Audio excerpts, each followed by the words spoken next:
Feed ಹೆಂಗಿದೆ ಅಂದ್ರೆ oil feed ನ ಹಿಂಗ್ ಹಿಡ್ಕೊಂಡು ಇಟ್ರೆ ಕೈಗೆ ಆಟೋಮೆಟಿಕಲಿ ಬರುತ್ತೆ. ಬಟ್ ಇದೇನಿಲ್ಲ ಸರ್, ಯಾವ ಆಯಿಲ್ ಮಿಕ್ಸ್ ಮಾಡಲ್ಲ. ಈಗ ವೇಸ್ಟ್ ಆಯಿಲ್ ಅಂದ್ರೆ ವೇಸ್ಟ್ ಅಂತ ಏನಿಲ್ಲ, ಅದಕ್ಕೆ ಅಂತ ಒಂದು ವೆಜಿಟೇಬಲ್ ಆಯಿಲ್ ನ ಮಿಕ್ಸ್ ಮಾಡ್ತಾರೆ. ಸುಮ್ನೆ ಅಂದಾಜು ಎಷ್ಟು ಅಂದಾಜು ಸರ್ 300 to 400 ಗ್ರಾಮ್ಸ್ ಕೊಡ್ತೀವಿ. ಸ್ಟಾರ್ಟಿಂಗ್ ಮರಿಗಳಲ್ಲಿ 200 ಗ್ರಾಮ್ಸ್ ಕೊಡ್ತಾ ಇರ್ತೀವಿ.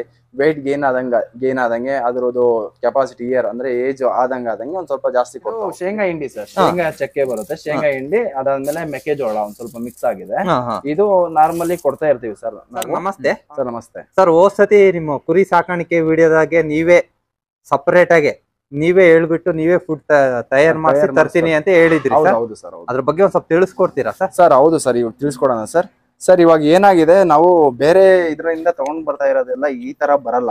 ಈಗ ನಾವು ನಾರ್ಮಲಿ ನಾವು ಏನೇ ತಗೊಂಡ್ ಬರ್ತೀವಿ ಅಂದ್ರೆ ಈ ತರ ನುಚ್ಚು ಮಾಡಲ್ಲ.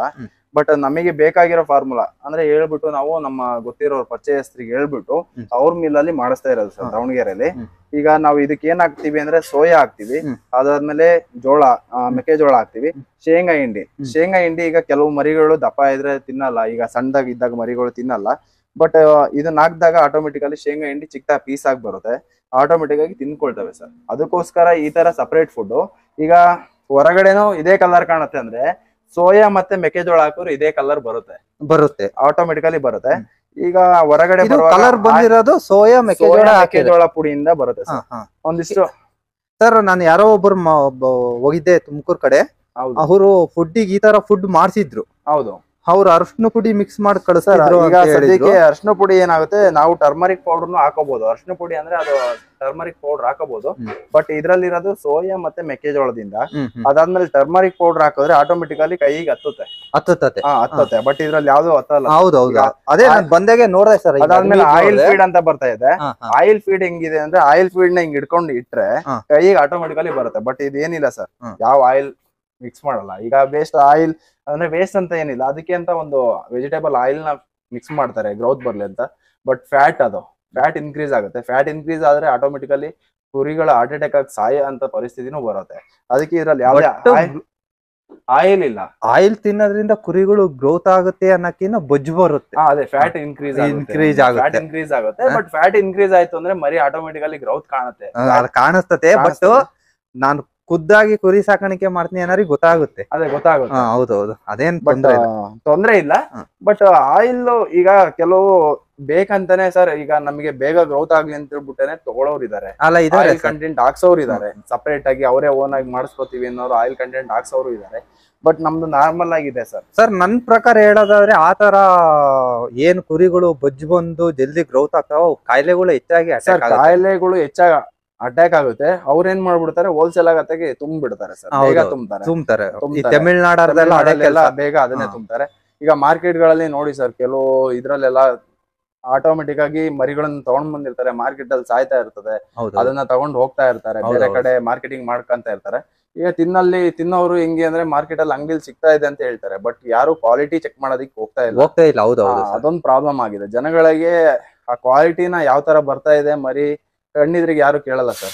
ಈಗ ಯಾರೋ ಒಬ್ಬ ಎಲ್ಲಿ ಮಾರ್ಕೆಟ್ ಪ್ರೈಸ್ ಏನೋ ಒಂದ್ 750 ಇದೆ ರೆಡಿ ಮಟನ್ ರೇಟ್ ಅಂದ್ರೆ ಅವ್ನ್ 600 ಕೊಡ್ತಾ ಇದ್ದಾನೆ, ಕಡಿಮೆ ರೇಟಿಗೆ ಸಿಗುತ್ತೆ ಅಂತ ನೋಡ್ತಾರೆ ಹೊರತು ಅದ್ರಲ್ಲಿ ಕ್ವಾಲಿಟಿ ಹೇಗಿದೆ ಅಂತ ಹೇಳ್ಬಿಟ್ಟು ಯಾರು ನೋಡ್ತಾ ಇಲ್ಲ. ಅದೊಂದ್ ಸ್ವಲ್ಪ ಜನಗಳು ಎಚ್ಚರಿಕೆ ತಗೊಂಡ್ರೆ ಅನುಕೂಲ ಆಗುತ್ತೆ. ಅದಾದ್ಮೇಲೆ ಏನಿದೆ, ಕುರಿಗಳನ್ನ ಯಾವ ತರ ಸಾಕ್ತಾರೆ ಅನ್ನೋದೊಂದ್ ಸ್ವಲ್ಪ ಜನಗಳಿಗೆ ಬೇಕು. ಸ್ಟೀರಾಯ್ಡ್ಸ್ ಸಾಕಿದಾರ, ಯಾವ ತರ ಮಾಡ್ತಾ ಇದಾರೆ ಅನ್ನೋದು ಬೇಕಾಗುತ್ತೆ ಜನಗಳಿಗೆ. ಅದೊಂದ್ ಸ್ವಲ್ಪ ಎಚ್ಚರಿಕೆಯಿಂದ ತಿಂದ್ರೆ ಆರೋಗ್ಯಕ್ಕೆ ಒಳ್ಳೇದಾಗುತ್ತೆ ಸರ್.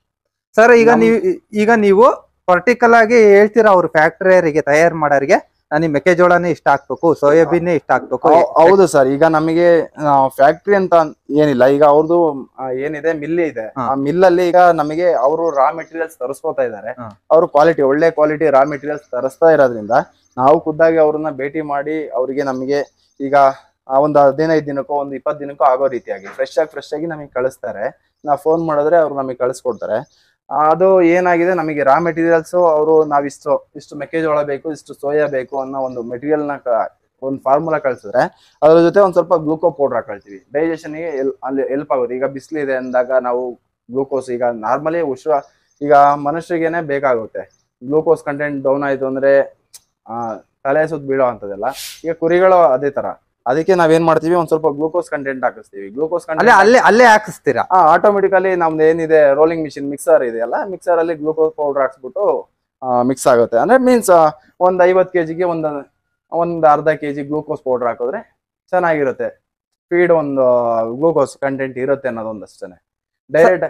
ಡೈರೆಕ್ಟ್ ಆಗಿ ಕೆಲವರು ನೀರಲ್ಲಿ ಗ್ಲೂಕೋಸ್ ಪೌಡರ್ ಹಾಕ್ತಾರೆ, ಬೆಲ್ಲ ಹಾಕ್ಬಿಡ್ತಾರೆ. ನಾವೂ ಬೆಲ್ಲ ಹಾಕ್ತಿವಿ ನೀರಲ್ಲಿ. ಕೆಲವು ಸರಿ ಬೆಲ್ಲ ಹಾಕ್ಬಿಟ್ಟು ನೀರ್ ಕೊಡ್ತೀವಿ, ಬೆಲ್ಲದ ನೀರು ಎಲ್ಲ ಇಂಡಿ ನೀರ್ ಕೊಡ್ತೀವಿ, ಬೆಲ್ಲದ ನೀರ್ ಕೊಡ್ತೀವಿ. ಅದ್ರ ಜೊತೆಲಿ ಫೀಡ್ ಜೊತೆ ಒಂದ್ ಸ್ವಲ್ಪ ಇರ್ಲಿ ಗ್ಲೂಕೋಸ್ ಪೌಡರ್ ಅನ್ನೋದು ಒಂದೇ ಉದ್ದೇಶ. ಅದ್ ಬಿಟ್ರೆ ಸ್ಟೀರಾಯ್ಡ್ಸ್ ಏನು ಕೊಡಲ್ಲ ನಾವು. ಇದರಲ್ಲಿ ಕೆಲವು ಸ್ಟೀರಾಯ್ಡ್ಸ್ ಕಂಟೆಂಟ್ ನ ಇದ್ರಲ್ಲಿ ಇರುತ್ತೆ, ಸ್ಟೀರಾಯ್ಡ್ಸ್ ಕಂಟೆಂಟ್. ಅದಕ್ಕೋಸ್ಕರನೇ ನಾವು ಸಪರೇಟ್ ನಮಗೆ ಗೊತ್ತಿರೋರ ಹತ್ರ ಇದನ್ನ ಮಾಡಿಸ್ತಾ ಇರೋದು ಸರ್. ಸರ್ ಈಗ ನೀವು ತಿಂಗಳಿಗೆ ಎಷ್ಟು ಚೀಲ ತರಿಸ್ತೀರಾ ಸರ್? ಸರ್ ನಾವು ತಿಂಗಳಿಗೆ ಒಂದ 20-25 ಚೀಲ. ಅಂದ್ರೆ ನಮಗೆ ಯಾವ ತರ ಮೇಂಟೆನೆನ್ಸ್ ಇರುತ್ತೆ ಅದೇ ತರ. ಈಗ ನಮ್ದು ಕೆಲವರು ತಗೊಳ್ತಾರೆ, ಕೆಲವರು ತಗೊಂಡ್ ಹೋಗ್ತಾ ಇದಾರೆ. ನಮಗೆ ಇದು ಫೀಡ್ ಬೇಕು, ನಮಗೆ ಮರಿ ನಮಗೆ ಓನ್ ಆಗಿ ಯೂಸ್ ಮಾಡ್ತೀವಿ, ಬಟ್ ಬೇರೆ ಕಡೆಯಿಂದ ತಂದಾಗ ನಮಗೆ ಹೆಲ್ತ್ ಹಾಳಾಗುತ್ತೆ, ಮರಿಗಳು ಹಾಳಾಗುತ್ತೆ ಅಂತ ಹೇಳ್ಬಿಟ್ಟು ಕೆಲವರು ಇದೇ ಫೀಡ್ ನ ಕೇಳ್ತಾರೆ. ಅವರಿಗೆ ಕೊಟ್ಟಿದೀವಿ ಸರ್ ಆಲ್ರೆಡಿ. ಸರ್ ಈಗ ಯಾರು 2-3 ಮರಿ ಸಾಕು ಅವರಿಗೆ ಇದೇ ಫೀಡ್ ನ ನಾವು ಕೊಟ್ಟಿದೀವಿ. ಸರ್ ಈಗ ನಮ್ಮ ವಿಡಿಯೋ ನೋಡ್ಬಿಟ್ಟು ನಮ್ ಸಬ್ಸ್ಕ್ರೈಬರ್ ಯಾರನ್ನ ಹೊಸದುರ್ಗ ಸುತ್ತಮುತ್ತ, ಹೊಳಲ್ಕೆರೆ ಇಲ್ಲಿ ಅಲ್ಲೇ ಸುತ್ತಮುತ್ತ ಅಲ್ಲಿ ಯಾರನ್ನ ಕೇಳಿದ್ರು ಅಂದ್ರೆ ನೀವು ಕೊಡ್ತೀರಾ ಸರ್? ಹೌದು ಸರ್, ಅವ್ರಿಗೆ ಹೇಳ್ಬಿಟ್ಟು ರೆಡಿ ಮಾಡಿಸ್ಕೊಡೋಣ ಸರ್. ಓಕೆ ಸರ್, ಹಂಗೆ ನಿಮ್ದು ಒಂದು ಸ್ವಲ್ಪ ಕಾಂಟ್ಯಾಕ್ಟ್ ನಂಬರ್ ಹೇಳ್ಬಿಡಿ ಸರ್. ಸರ್ ನಮ್ ಕಾಂಟ್ಯಾಕ್ಟ್ ನಂಬರ್ 9740475213 9448876155. ಸರ್ ಈಗ ನೀವು ದಾವಣಗೆರೆಯಿಂದ ತಿಂಗಳಿಗೆ ಎಷ್ಟು ಚೀಲ ತರಿಸ್ತೀನಿ ಸರ್? ತಿಂಗಳಿಗೆ ಈಗ ನಾವು ಒಂದ್ 20-25 ಚೀಲ ತರಿಸ್ಕೊಳ್ತೀವಿ. ಆ 25 ಚೀಲನ ಸಂರಕ್ಷಣೆ ಹೆಂಗ್ ಮಾಡ್ತೀರಾ? ಪೂರ್ತಿ ಬಿಗಿಯಾಗಿ ಕಟ್ಟಿಡ್ಬೇಕು, ಅದು ಓಪನ್ ಮಾಡಿ ಆಡಿದ್ರು ಅವರಿಂದ ಸರ್ ಇವಾಗ ಆಲ್ರೆಡಿ ನಮಗೆ ಪ್ಯಾಕ್ ಆಗಿ ಬಂದಿರುತ್ತೆ. ಅವ್ರು ಹೊಲಿಗೆ ಹಾಕ್ಬಿಟ್ಟೆ ಕೊಟ್ಟಿರ್ತಾರೆ, ಚೀಲಗಳನ್ನ ಹೊಲ್ದ್ ಕೊಟ್ಟಿರ್ತಾರೆ. ಅದನ್ನ ನಾವು ಕೆಳಗಡೆ ಈಗ ನಾರ್ಮಲಿ ನಾವು ಟಾರ್ಪಲ್ ಎಲ್ಲ ಮುಚ್ಚಿದೀವಿ. ಈಗ ಈ ತರ ಟಾರ್ಪಲ್ ಮುಚ್ಚಿಬಿಟ್ಟು ರೆಡಿ ಮಾಡ್ಕೊಂಡ್ಬಿಡ್ತೀವಿ ಸರ್.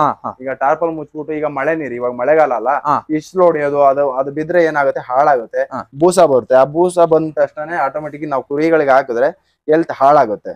ಸರ್ ಹಿಂಗೆ ಈಗೇನೋ ಹಿಂಗ್ ಬಿಚ್ಚಿ ಹಿಂಗೆ ಇಟ್ಟಿದೀನಿ ಅಂದ್ರೆ ಎಷ್ಟು ದಿನ ಇಡ್ಬೋದು ಸರ್? ಹಿಂಗ್ ಬಿಚ್ಚಿಡ್ತೀನಿ ಅಂದ್ರೆ ಇದು ಈಗ ನಾರ್ಮಲಿ ಮರಿಗೆ ನಾವು ಈಗ ಬಿಚ್ಬಿಟ್ಟು, ಈಗ 2-3 ಮರಿ ಇರುತ್ತೆ, ಅವ್ರು ಒಂದ್ ಸ್ವಲ್ಪ ಹಾಕ್ಬಿಟ್ಟು ಕಟ್ಟಿಡ್ತಾರೆ. ಬಟ್ ನಾವಿದು ನಾರ್ಮಲಿ ನಾವು ಲಾಟ್ ಇರೋದ್ರಿಂದ ಮರಿಗಳು ನಮ್ಗೆ ಏನಿಲ್ಲ ಅಂದ್ರೆ ಒಂದು 2 days ಖರ್ಚಾಗುತ್ತೆ ಸರ್. ಅದೇನ್ ತೊಂದರೆ ಇರಲ್ಲ. ಸರ್ ಈಗ ಇದನ್ನ ನೀವು ಫುಡ್ ಹಾಕ್ಬೇಕಾದ್ರೆ ಈ ಹುಲ್ಲಿಂದೆಲ್ಲ ಕ್ಲೀನ್ ಮಾಡಿ ಹಾಕ್ಬಿಡ್ತೀರಾ? ಹೌದು ಸರ್, ಪ್ರತಿ ಸರಿ ನಾವೇನು ಹುಲ್ಲು ಅಷ್ಟೇ, ಪ್ರತಿ ಸರಿ ಹುಲ್ಲು ಹಾಕುವಾಗ ಏನ್ ಬಿಟ್ಟಿರುತ್ತೆ ಆ ಹುಲ್ನ ಕ್ಲೀನ್ ಮಾಡ್ಬಿಟ್ಟು ಬಟ್ಟೆಯಲ್ಲಿ ಒರೆಸಿ ಆಟೋಮೆಟಿಕ್ ಮತ್ತೆ ಬೇರೆ ಹುಲ್ಲು ಹಾಕ್ತಿವಿ ಸರ್. ಅವಾಗ ಮರಿಗಳು ಕನ್ಸಂಪ್ಷನ್ ಚೆನ್ನಾಗುತ್ತೆ. ಬೇರೆ ಈಗ ಬಿಟ್ರ ಮೇವ್ನ ಏನಿರುತ್ತೆ, ಆ ಬಿಟ್ರ ಮೇವು ಹಂಗೆ ಹಾಕಿದ್ರೆ ಆ ಸ್ಮೆಲ್ ಏನ್ ಬಾಯಿ ಇಟ್ಟಿರುತ್ತೆ ಮರಿಗಳು, ಆ ಸ್ಮೆಲ್ಗೆ ತಿನ್ನಲ್ಲ. ಈಗ ಯಾವ ತರ ಮನುಷ್ಯರು ಬೇರೆಯವ್ರನ್ನ ಇದನ್ನ ಕನ್ಸ್ಯೂಮ್ ಮಾಡಿರೋದು ಹತ್ರ ಇದನ್ನ ಮಾಡ್ತಾರೆ, ಈಗ ಮರಿಗಳು ಇರುತ್ತೆ. ಈಗ ಬೇರೆ ಮರಿ ಇಲ್ಲಿ ತಿಂದಿರುತ್ತೆ, ಇನ್ನೊಂದ್ ಮರಿ ಅಲ್ಲಿಗೆ ಬಂದಾಗ ಒಂದ್ ಸ್ವಲ್ಪ ಕನ್ಸ್ಯೂಮ್ ಮಾಡೋದು ಕಷ್ಟ ಆಗುತ್ತೆ. ಯಾವುದೇ ಪ್ರಾಣಿಗಳಾದ್ರೂ ಅಷ್ಟೇನೆ. ಅದಕ್ಕೆ ಏನ್ ಮಾಡ್ತೀವಿ, ನೆಕ್ಸ್ಟ್ ಕ್ಲೀನ್ ಮಾಡಿ ಹೊಸದಾಗ ಹಾಕ್ತಿವಿ, ಅವಾಗ ತಿನ್ಕೊಳ್ತದೆ ಸರ್. ಸರ್ ಈ ಫುಡ್ ನ ಇದ್ರಲ್ಲೇ ಹಾಕ್ತಿರಾ, ಸಪರೇಟ್ ಬಾಂಡ್ಲಿ ಗಿಟ್ ಹಾಕ್ತಿರಾ? ಇಲ್ಲ ಸರ್, ಇದ್ರಲ್ಲೇ ಹಾಕ್ತಿವಿ. ಕ್ಲೀನ್ ಮಾಡ್ಬಿಟ್ಟು ಏನಿದೆ ಪೈಪ್ ಇದ್ರಲ್ಲೇ ಹಾಕ್ತಿವಿ. ಇದ್ರಲ್ಲೇ ಹಾಕ್ತಿವಿ. ಒಂದ್ ಮರಿಗೆ ಸುಮ್ನೆ ಅಂದಾಜು ಎಷ್ಟು ಕೊಡ್ತೀರಾ? ಅಂದಾಜು ಸರ್ 300-400 ಗ್ರಾಮ್ಸ್ ಕೊಡ್ತೀವಿ. ಸ್ಟಾರ್ಟಿಂಗ್ ಮರಿಗಳಲ್ಲಿ 200 ಗ್ರಾಮ್ಸ್ ಕೊಡ್ತಾ ಇರ್ತೀವಿ. ವೆಯ್ಟ್ ಗೇನ್ ಆದಂಗೆ ಅದ್ರದ್ದು ಕೆಪಾಸಿಟಿ ಇಯರ್ ಅಂದ್ರೆ ಏಜ್ ಆದಂಗೆ ಒಂದ್ ಸ್ವಲ್ಪ ಜಾಸ್ತಿ ಕೊಡ್ತಾ ಹೋಗ್ತೀವಿ. ಈಗ ಆನೇನ್ ಅವರೇಜ್ ಒಂದ್ 400-450 ಗ್ರಾಮ್ ಕೊಡ್ತೀವಿ ಸರ್. ಸರ್ ಬೆಳಿಗ್ಗೆ ಎಷ್ಟು ಗಂಟೆಗೆ ಫುಡ್ ಕೊಡ್ತೀರಾ ಸರ್ ಕುರಿಗಳಿಗೆ? ನಾವು ಬೆಳಿಗ್ಗೆ ಒಂದು 6:30-7 ಗಂಟೆಗೆ ಫುಡ್ ಕೊಡ್ತೀವಿ. ಫುಡ್ ಅಂದ್ರೆ ಸರ್ ಈಗ ಹುಲ್ ಕೊಡ್ತೀರಾ ಅಥವಾ? ಸರ್ ಇವಾಗ ಬೆಳಗ್ಗೆಗೆ ಇದನ್ನ ಕೊಡ್ತೀವಿ ಸರ್. ನಾರ್ಮಲಿ ನಾವೇನು ರೆಡಿ ಮಾಡಿಸಿದೀವಿ ಅದನ್ನ ಒಂದು 100-200 ಗ್ರಾಮ್ಸ್ ಅಷ್ಟು ಕೊಡ್ತೀವಿ ಎಲ್ಲಾ ಮರಿಗಳಿಗೂ 200 ಗ್ರಾಮ್ಸ್ ಒಂದ್ ರೇಂಜ್ ಅಲ್ಲಿ ವೆಯ್ಟ್ ಮಾಡ್ಬಿಟ್ಟು ಹಾಕ್ತಿವಿ. ಅದು ತಿನ್ಕೊಳ್ಳುತ್ತೆ. ಅದಾದ್ಮೇಲೆ ನಾವು ಒಂದು 2 hours ಏನೂ ಹಾಕಲ್ಲ ಸರ್. ಏನು ಹಾಕಲ್ಲ. ಈಗ 2 hours ಏನ್ ಹಾಕಲ್ಲ. ಯಾಕೆಂದ್ರೆ ಪದೇ ಮೇಲೆ ತಿನ್ಸೋದಿಕ್ ಹೋಗ್ಬಾರ್ದು. ಅದನ್ನ ತಿಂದು ನೀರ್ ಕುಡ್ದು ಸಫಿಶಿಯಂಟ್ ಆಗಿ ಅದು ಮೆಲ್ಕ್ ಹಾಕುತ್ತೆ. ಅದಾದ್ಮೇಲೆ ನಾವು ಒಂದು 10 ಗಂಟೆಗೆ ರಾಗಿ ಹುಲ್ ಕೊಡ್ತೀವಿ. ರಾಗಿ ಹುಲ್ 10 ಗಂಟೆಗೆ ಕೊಡ್ತೀರಾ? ಒಂದ್ ರಾಗಿ ಹುಲ್ 10 ಗಂಟೆಗೆ ಕೊಡ್ತಿದೀವಿ. ಈಗ ಸರ್ ಕರೆಂಟ್ ಇರಲ್ಲ ಅಂತ ಹೇಳ್ಬಿಟ್ಟು ಇವತ್ತು ಹೊಡೆದಿದೀವಿ. ಈಗ ಶೇಂಗಾ ಒಟ್ಟು ಸರ್, ಇದು ನಾರ್ಮಲ್ ಶೇಂಗಾ ಒಟ್ಟು ನಾವು ಪರ್ಚೇಸ್ ಮಾಡಿರೋದು. ಇದರಿಂದ ಎಗ್ಟಿಯಿಂದ ಪರ್ಚೇಸ್ ಮಾಡಿದೀವಿ ರೈತರ ಹತ್ರ ಡೈರೆಕ್ಟ್ ಆಗಿ. ಶೇಂಗಾ ಒಟ್ಟು ತಗೊಳ್ತೀವಿ. ಅದಾದ್ಮೇಲೆ ಬಿಳಿಜೋಳದ ಸೆಪ್ಪೆ ಇದೇನಿದೆ, ಬಿಳಿಜೋಳದ ಸೆಪ್ಪೆ ಸರ್, ಬಿಳಿಜೋಳ ಅಂದ್ರೆ ನಾವು ಊಟದ ಜೋಳ ಈ ಕಡೆ ಅದು ಎರೆಹೊಲದಲ್ಲಿ ಏನಿದೆ, ಎರೆಹೊಲದಲ್ಲಿ ಬೆಳೆದಿರೋದು ಬಿಳಿಜೋಳದ್ದು ಸೆಪ್ಪೆ ಕೊಡ್ತೀವಿ. ಅದಾದ್ಮೇಲೆ ನಾರ್ಮಲಿ ರಾಗಿ ಹುಲ್ಲು ಏನಿದೆ ಎಲ್ಲ ಡ್ರೈ ಫೀಡ್. ಈಗ ನೆಕ್ಸ್ಟ್ ಪ್ರೋಟೀನ್ ಕಂಟೆಂಟಿಗೋಸ್ಕರ ಬೇಲಿ ಮೆಂತೆ ಅಂತ ಇದೆ ಸರ್. ಆ ಬೇಲಿ ಮೆಂತೆನ ಪ್ರೋಟೀನ್ ಕಂಟೆಂಟಿಗೋಸ್ಕರ ಹಾಕೊಳ್ತೀವಿ. ಈಗ ಎಲ್ಲರೂ ಒಂದೇ ತರ ಫುಡ್ ಕೊಡೋದಕ್ಕೆ ರಾಗಿ ಹುಲ್ ಮಾತ್ರನೇ ಕೊಟ್ರೆ ಅದಕ್ಕೆ ಪ್ರೋಟೀನ್ಸ್ ವಿಟಮಿನ್ಸ್ ಅದಕ್ಕೆಂತಾನೆ ಸಪರೇಟ್ ಮತ್ತೆ ಇಂಜೆಕ್ಷನ್ ಕೊಡ್ಬೇಕು, ಅದನ್ನ ಮಾಡ್ಬೇಕು. ಬಟ್ ಕೊಡುವಾಗ ಒಂದು ಎಲ್ಲ ಸಮತೋಲನ ಆಹಾರ ಏನಿದೆ ಅದನ್ನ ನಾವು ಕೊಡ್ಬೇಕಾಗುತ್ತೆ ಸರ್. ಸರ್ 8 ತಿಂಗಳಲ್ಲಿ ಹಾ ಸರ್, ಯಾವ್ದನ್ನ ಫುಡ್ ಕೈ ತಿಂಡಿ ಆಗಿರ್ಬೋದು ಅಥವಾ ಹುಲ್ಲು ಮೇವು ಏನೇ ಆಗಿರ್ಬೋದು ಕೊಡ್ತಾ ಕೊಡ್ತಾ ಅದ್ನ ನಾನು ಕೈ ಬಿಟ್ಟಿದೀನಿ ಅದ್ ಬೇಡ ಸರಿ ಇಲ್ಲ ಅನ್ನೋದು ಯಾವ್ದಾನ ಇದೆಯಾ ಸರ್? ಆತರ ಯಾವ್ದು ಇಲ್ಲ. ಹಾ. 8 ತಿಂಗಳಲ್ಲಿ ನಾವು ಕೊಡ್ತಾ ಕೊಡ್ತಾ ಯಾವ್ದು ಬಿಟ್ಟಿದೀವಿ ಅಂತ ಏನಿಲ್ಲ. ಬೇಡ ಇದರಿಂದ ಏನಾನ ಕಾಯಿಲೆ ಬರ್ತೈತೆ ಅಂತ ಬಿಟ್ಟಿರೋದು ಆತರ? ಅದ್ರಲ್ಲಿ ಏನಾಗುತ್ತೆ ಅಂದ್ರೆ ಸರ್, ಇವಾಗ ಸ್ಟಾರ್ಟಿಂಗ್ ಅಲ್ಲಿ ಈಗ ಇಲ್ಲಿ ನಾವೇ ಸ್ವಂತಕ್ಕೆ ಸೆಪೆ ಬೆಳೆದಿದ್ವಿ. ಹಾ. ಈಗ ಮಳೆ ಜಾಸ್ತಿ ಆಗ್ಬಿಟ್ಟು ಏನಾಗುತ್ತೆ, ಕೆಳಗಡೆ ಬಿದ್ದಿರೋ ಎಲೆಗಳೆಲ್ಲ ಒಂಥರ ಕೊಳ್ತಂಗ್ ಆಗುತ್ತೆ. ಆ ಹಸಿರು ಏನ್ ಕೊಡ್ತಾರೆ ಅದು ಕ್ಲೀನ್ ಆಗಿರ್ಬೇಕು. ಒಂದ್ ಸ್ವಲ್ಪ ಮಣ್ಣು ಕಂಟೆಂಟ್ ಅಥವಾ ಏನೋ ಒಂದು ಅದು ರೋಗ ಬಿದ್ದಿದೆ ಅಂದ್ರೆ, ಈಗ ಮೇವಿನ ಜೋಳ ಹಾಕಿರ್ತಾರೆ, ಅದು ಸೆಪ್ಪೆ ಏನಾದ್ರು ರೋಗ ಬಿತ್ತಂದ್ರೆ ಅದನ್ನ ಕೊಡೋದು ಬೇಡ ಅನ್ನೋದು ಒಂದು ಉದ್ದೇಶ. ಕೊಟ್ರೆ ಒಂದ್ ಸ್ವಲ್ಪ ಮರಿಗಳಲ್ಲಿ ಪ್ರಾಬ್ಲಮ್ ಆಗ್ಬೋದು ಅನ್ನೋದು ಇದೆ. ನನಗೊಂದು ಸ್ಟಾರ್ಟಿಂಗ್ ಅಲ್ಲಿ ನಾವು ಕೊಟ್ಟಿದ್ದು ಒಂದ್ ಸ್ವಲ್ಪ ದಪ್ಪ ಬಂದಿತ್ತು. ಆ ಮರಿಗಳು ಚಿಕ್ಕದಾಗಿದ್ದಾಗ ಕಡಿಯಲಿಕ್ಕೆ ಆಗಲ್ಲ. ನಾವೇನೇ ಚಾಪ್ ಕಟರಿಗೆ ಹಾಕಿದ್ರು ಕನ್ಸ್ಯೂಮ್ ಮಾಡೋದಕ್ಕೆ ಒಂದ್ ಸ್ವಲ್ಪ ಕಷ್ಟ ಆಗುತ್ತೆ ಸರ್. ಸರ್ ಆಮೇಲೆ ಇದು ಸರ್ ಚಕ್ಕೆ ಬೂಸನ ಸರ್ ಇದು? ಸರ್ ಇದು ಶೇಂಗಾ ಹಿಂಡಿ ಸರ್, ಶೇಂಗಾ ಚಕ್ಕೆ ಬರುತ್ತೆ, ಶೇಂಗಾ ಹಿಂಡಿ. ಅದಾದ್ಮೇಲೆ ಮೆಕ್ಕೆಜೋಳ ಒಂದ್ ಸ್ವಲ್ಪ ಮಿಕ್ಸ್ ಆಗಿದೆ. ಇದು ನಾರ್ಮಲಿ ಕೊಡ್ತಾ ಇರ್ತೀವಿ ಸರ್ ನಾವು. ಇದನ್ನ ಕೊಡುವಾಗ ಏನಾಗುತ್ತೆ, ಕೆಲವು ಸರಿ ವೀಕ್ ಇದನ್ನ ನಾರ್ಮಲಿ ಕೊಡ್ತೀವಿ, ಆ ಫುಡ್ ಜೊತೆನೂ ಇರುತ್ತೆ. ಬಟ್ ನಮಗೇನೋ ಒಂದ್ ಸ್ವಲ್ಪ ಮರಿಗಳು ಏನೋ ಬೇಕು ಮರಿಗಳಿಗೆ ಅಂತ ಹೇಳ್ಬಿಟ್ಟು ನೋಡ್ತಾ ಅಬ್ಸರ್ವೇಷನ್ ಮಾಡುವಾಗ ಬೇಕಾಗ್ಬೋದು ಆಯಿಲ್ ಕಂಟೆಂಟ್ ಅಂದ್ರೆ ಇದು ಶೇಂಗಾ ಹಿಂಡಿ ಕೊಡ್ತೀವಿ ಸರ್. ಈಗ ಆಲ್ರೆಡಿ ಶೇಂಗಾ ಹಿಂಡಿ ಅದ್ರಲ್ಲಿ ಇರುತ್ತೆ, ಬಟ್ ಸಫಿಶಿಯಂಟ್ ಸಪ್ಲೈ ಬೇಕು ಅಂದಾಗ ಶೇಂಗಾ ಹಿಂಡಿ ಕೊಡ್ತೀವಿ. ಶೇಂಗಾ ಹಿಂಡಿ ಅದಾದ್ಮೇಲೆ ನೀರಿಗೆ ಹಾಕ್ಬಿಟ್ಟು ಹಿಂಡಿ ನೀರು ಕೊಡ್ತೀವಲ್ಲ, ಅದಕ್ಕೋಸ್ಕರ ಅಂತ ಇಟ್ಕೊಂಡಿದೀವಿ ಸರ್. ಇದನ್ನ ಮಾರ್ಕೆಟ್ ಅಲ್ಲಿ ಪರ್ಚೇಸ್ ಮಾಡ್ತೀವಿ ಶೇಂಗಾ ಹಿಂಡಿನ. ಸರ್ ಆಮೇಲೆ ಯಾವ್ದಾನ ಕುರಿಗೆ ಹುಷಾರಿಲ್ಲ ಅಂತ ಹೇಳ್ಬಿಟ್ಟು ಡಾಕ್ಟರ್ನ ಕರ್ಸೋ ಅಥವಾ ನೀವೇ ಇಂಜೆಕ್ಷನ್ ಮಾಡಿದ್ರಿ ಅನ್ಕೊಳ್ರಿ, ಓಕೆ ಸರ್. ಅವಾಗ ಫುಡ್ ಆ ಕುರಿಗೆ ಯಾವ ಟೈಮಲ್ಲಿ ಕೊಡ್ತೀರಾ ಸರ್?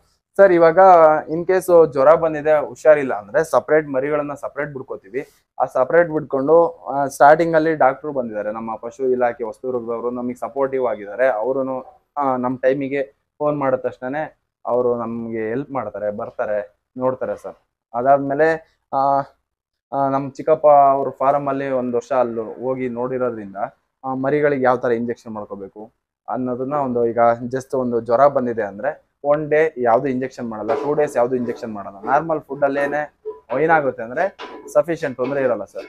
ಬಟ್ ಅದ್ರ ನೆಕ್ಸ್ಟ್ ಡೇನು ಜ್ವರ ಇದೆ ಅಂದ್ರೆ ಅದಕ್ಕೆ ಇಂಜೆಕ್ಷನ್ ಏನಿದೆ ನಾವು ಅದನ್ನ ಹಾಕೊಳ್ತೀವಿ ಸರ್. ಪ್ಯಾರಾಸಿಟಮಾಲ್ ಕಂಟೆಂಟ್ ಏನಿದೆ ಅದನ್ನ ಹಾಕೋತೀವಿ ಸರ್. ನಾನ್ ಕೇಳಿದ್ ಏನು ಅಂದ್ರೆ, ಈಗ ನಮಗೆ ಜ್ವರ ಬಂದಾಗ ಮನೆಗೆ ಏನ್ ಮಾಡ್ತಾರೆ ಗೊತ್ತಾ, ಹಾಸ್ಪಿಟ್ಲಿಗೆ ಕರ್ಕೊಂಡು ಹೋಗಿ ಬಂದಾಗ ಬರೇ ಉದ್ಕ ಮುದ್ದೆ ಬೇಳೆ ಕಟ್ ಅನ್ನ ಅಂತ ಕೊಡ್ತಾರೆ. ಹೌದು. ಹಂಗೆ ಕುರಿಗಳಿಗೆ ಹುಷಾರಿಲ್ದಾಗ ನೀವು ಫುಡ್ ಕೊಡ್ಬೇಕಾದ್ರೆ ಬರೀ ಇಂಥದೇ ಒಂದ್ ಫುಡ್ ಸಾಕು, ಆ ಫುಡ್ ಕೊಡೋದ್ ಬೇಡ, ಈ ಫುಡ್ ಕೊಡಬೇಡ, ಏನಾದ್ರು ರೀಸನ್ ಇದೆಯಾ? ಸುಮ್ನೆ ಕೊಡ್ತೀರಾ ಸರ್? ಇಲ್ಲ ಸರ್, ನಾವು ನಾರ್ಮಲಿ ಈಗ ಜ್ವರ ಬಂದಿದೆ ಅಂದ್ರೆ ಈಗ ಗಟ್ಟಿದು, ಈಗ ಸೆಪ್ಪೆ ಏನಿದೆ ಗಟ್ಟಿ ಬರುತ್ತೆ, ಅದನ್ನ ತಿನ್ನೋದಕ್ಕೆ ಆಗಲ್ಲ, ಬಾಯಿ ನೋವಿರುತ್ತೆ.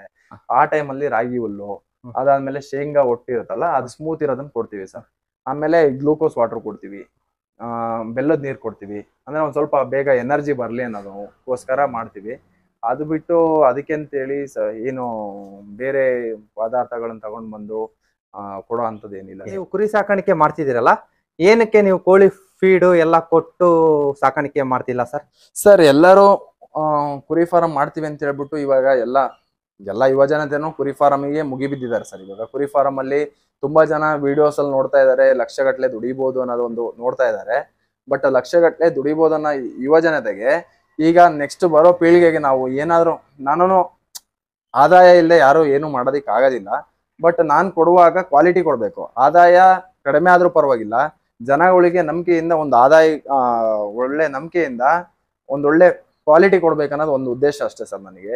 ಇಷ್ಟು ದಿನ ತುಂಬಾ ಜನ ಕೊಡ್ತಾ ಇದಾರೆ. ನಾರ್ಮಲಿ ರೈತರುಗಳು ನೋಡಿದ ತಕ್ಷಣ ಶೈನಿಂಗ್ ಇದೆ ಅಂತ ಹೇಳಿ ತಗೊಂಡೋಗಿ ಕನ್ಸ್ಯೂಮ್ ಮಾಡ್ತಾ ಇದಾರೆ.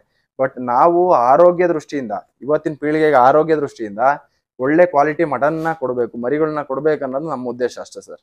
ಅದಕ್ಕೋಸ್ಕರನೇ ನಮಗೆ ಆದಾಯದ ಜೊತೆಲಿ ಒಂದು ಸಮಾಜಕ್ಕೆ ಏನೋ ಒಂದು, ಈಗ ನಮಗೆ ಸಮಾಜಕ್ಕೆ ಕೈ ಜೋಡಿಸ್ಬಿಟ್ಟು ಯಾವ್ದೋ ಒಂದು ನ್ಯಾಚುರಲ್ ಆಗಿ ಏನೋ ಮಾಡ್ತಾ ಇದೀವಿ, ದುಡ್ಡು ಕೊಟ್ಟ ತಕ್ಷಣ ಸಮಾಜ ಉದ್ಧಾರ ಮಾಡ್ತೀವಿ ಅನ್ನೋದಕ್ಕಿಂತ ಆರೋಗ್ಯವಾಗಿರೋದು, ಯಾವುದೇ ಸ್ಲೋ ಪಾಯ್ಸನ್ ಇಲ್ಲದೆ ಇರೋಂಥ ಕ್ವಾಲಿಟಿ ಫುಡ್ ನಾವು ಕೊಡ್ತೀವಿ ಸರ್ ಸಮಾಜಕ್ಕೆ ಸರ್. ಕೆಲವು 2 ಮಾಡಿದಾವೆ, ಇನ್ನು ಹಲ್ಲು ಉದುರಿಸ್ತಾ ಇದಾವೆ.